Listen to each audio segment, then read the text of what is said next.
నమస్తే welcome to 9+ news.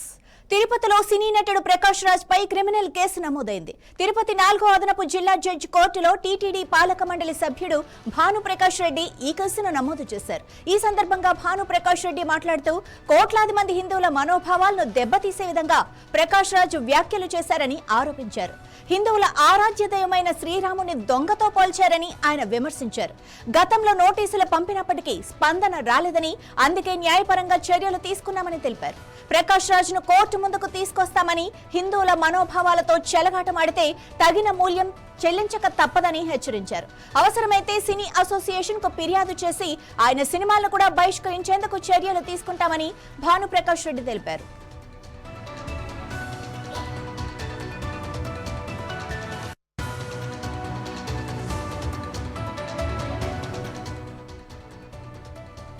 ఇక దీనికి సంబంధించిన మరింత సమాచారం మా ప్రతినిధి వర్మ అందిస్తారు. వర్మ, చెప్పండి, అసలు ఏం జరిగింది?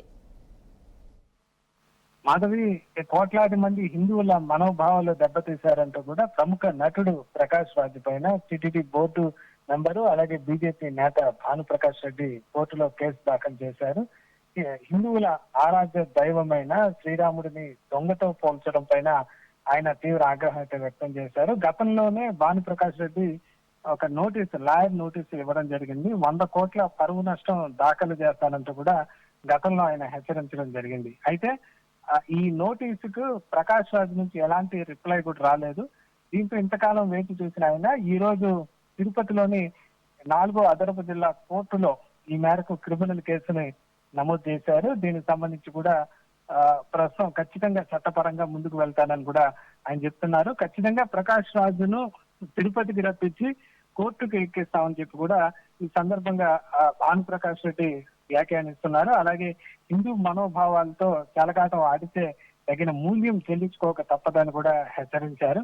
అలాగే అవసరమైతే మా అసోసియేషన్ కూడా ఫిర్యాదు చేసి ప్రకాష్ రాజ్ సంబంధించిన సినిమాలు బ్యాన్ చేసేలా కూడా చర్యలు తీసుకుంటామని కూడా హెచ్చరించారు. మరోవైపు ఏదైతే దాఖలు చేశారో దానికి సంబంధించి కూడా పలు సెక్షన్ల కింద కేసు నమోదు చేయాల్సిందిగా కూడా కోర్టుకు విజ్ఞప్తి చేశారు. సెక్షన్ 223 బిఎన్ఎస్ సెక్షన్ ప్రకారంగా వీటిని దాఖలు చేయడం జరిగింది. అలాగే సెక్షన్ 196 అండ్ 299 ఆఫ్ బిఎన్ఎస్ 2023 ఈ సెక్షన్ల కింద ప్రస్తుతం కోర్టులో అయితే ఈ మేరకు కేసు కోసం అని చెప్పి కోర్టులో అప్పీల్ చేసిన పరిస్థితి అయితే ఉంది. దీన్ని న్యాయమూర్తి పరిశీలించి దీనిపైన ఫర్దర్ ప్రొసీజర్ ముందుకు వెళ్లే అవకాశం ఉంటుంది. మరి భానుప్రకాష్ రెడ్డి చెప్పినట్టు కోర్టు ఈ కేసును స్వీకరించి కేసు నమోదు చేసి ప్రకాష్ రాజుని ఇక్కడ తిరుపతికి రప్పిస్తుందా లేదా మరి చూడాల్సి ఉంది. మొత్తం మీద శ్రీరాముడి పైన గతంలో ప్రకాష్ రాజ్ చేసిన వ్యాఖ్యల పైన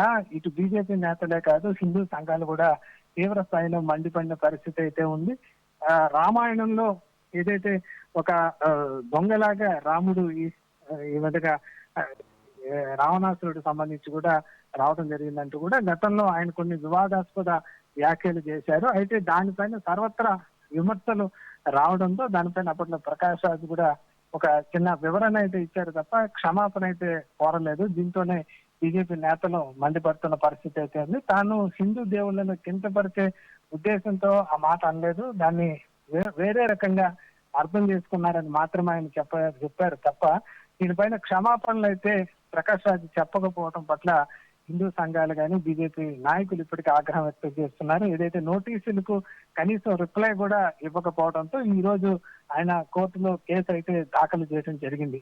మరోవైపు ఇప్పటికే ధర్మస్థలి విషయానికి సంబంధించి కూడా వివాదంలో ప్రస్తుతం ఏదైతే ప్రకాష్ రాజ్ పేరు అయితే ప్రస్తుతం మీడియాలో ప్రచారం అయితే జరుగుతుంది. ఇదే సందర్భంలో మళ్ళీ గతంలో ఆయన చేసిన రాముడి పైన చేసిన వ్యాఖ్యలపై భానుప్రకాష్ రెడ్డి ఈ విధంగా కేసు దాఖలు చేసిన నేపథ్యంలో దీనిపైన కోర్టు ఏ విధంగా స్పందిస్తుంది, దీనిపైన స్వీకరించి కేసు నమోదు చేస్తుందా లేదా అనేది మరి న్యాయమూర్తి ఆదేశాల అనుగుణంగా అయితే జరిగే అవకాశం ఉంది. Madhavi. Right, thank you Varma.